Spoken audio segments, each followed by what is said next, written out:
So guys, for the first step, you just want to simply restart Microsoft Teams. Now to do that, in the bottom right of your taskbar, you want to click on the arrow. Now you want to find Microsoft Teams. You want to right click on it, and then click on Quit Teams, which will now shut down Microsoft Teams. And now you want to head over to search and type in Teams. Open it back up again, and then see if that works for you. If that's still not working, then for the second method, you want to head over to search and type in Microsoft Teams. Now you want to right click on it, and then click on App Settings.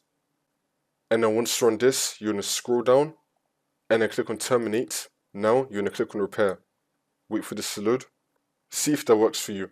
If that's still not working, then you're going to click on Reset and then click on Reset again. Wait for this to load. See if that works for you. If that's still not working, then for the last method, you're going to head over to Search and type in Add or Remove Programs. Click on it. And then once you're on this, you're going to scroll down till we find Microsoft Teams. You're going to click on the three dots and then click on Uninstall, and then you want to uninstall Microsoft Teams. After you uninstall Microsoft Teams, you just want to re-download it again. You can get it from either the Microsoft Store or from the Microsoft Teams website. This should now fix your problem.